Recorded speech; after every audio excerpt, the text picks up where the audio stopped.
राष्ट्र सर्वप्रथम, राष्ट्र सर्वप्रथम, राष्ट्र सर्वप्रथम, राष्ट्र सर्वप्रथम।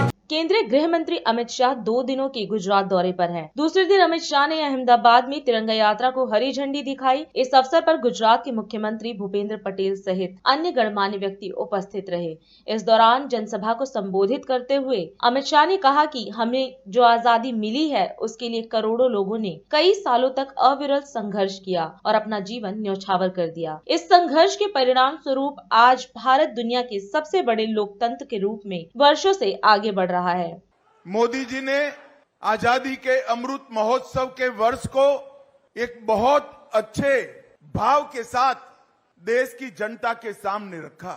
1857 से लेकर 1947 तक का 90 साल का हमारा आजादी का संघर्ष, जिसके परिणाम स्वरूप लोकतंत्र की जननी ऐसा हमारा ये देश आज दुनिया का सबसे बड़ा लोकतंत्र बनकर 75 साल से दुनिया में अपना रास्ता बना रहा है। परंतु हमें आजादी मिली, यहाँ जो युवा पीढ़ी है इसको मैं विशेष कर कहना चाहता हूँ, हमें आजादी मिली, इसके पीछे लाखों करोड़ों लोगों ने 90 साल तक अविरत संघर्ष किया, पूरा जीवन बलिदान किया। कई लोग युद्ध के मैदान में हंसते हंसते तोप के गोले के सामने खड़े रहकर शरीर के फुर्चे उड़ गए।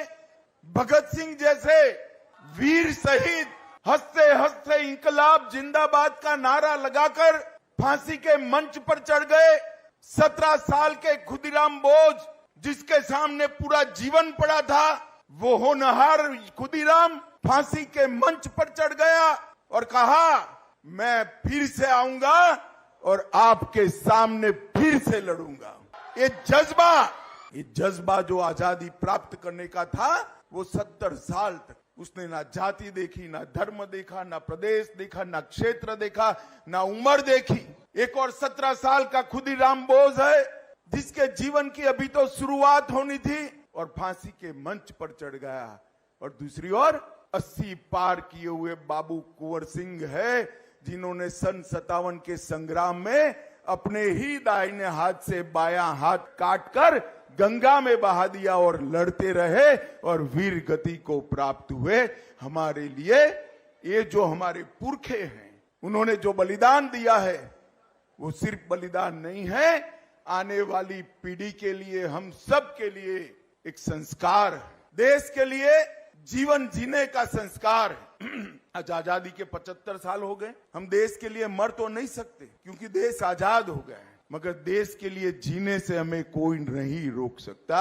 आजादी के अमृत महोत्सव में नरेंद्र मोदी जी ने समग्र देश के अंदर देशभक्ति का एक ज्वार खड़ा करने का काम किया। 15 अगस्त 2023 को आजादी का अमृत महोत्सव समाप्त हो, परंतु इसके साथ ही मोदी जी ने कहा है 15 अगस्त 2023 से लेकर 15 अगस्त 2047 तक आजादी का अमृत काल मनाएंगे और आजादी के 75 साल से 100 साल की यात्रा इस देश को हर क्षेत्र के लिए महान बनाने के लिए हम जिएंगे, हर क्षेत्र के अंदर नंबर 1 बनाने के लिए। और अमृत काल विशेषकर हमारी युवा पीढ़ी के लिए बड़ा महत्वपूर्ण, जैसे सन 57 से 47 तक 90 साल तक युवा पीढ़ी ने आजादी के आंदोलन का नेतृत्व किया और देश को गुलामी की जंजीरों से मुक्त किया।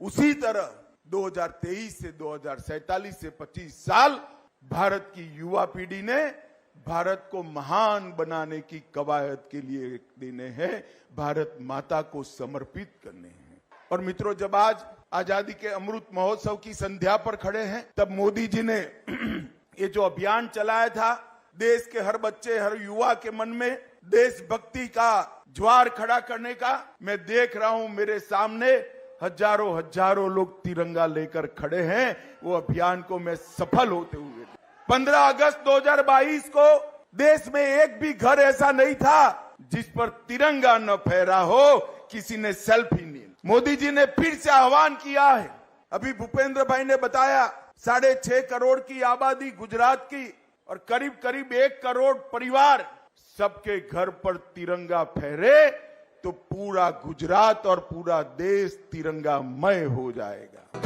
राष्ट्र सर्वप्रथम, राष्ट्र सर्वप्रथम, राष्ट्र सर्वप्रथम, राष्ट्र सर्वप्रथम।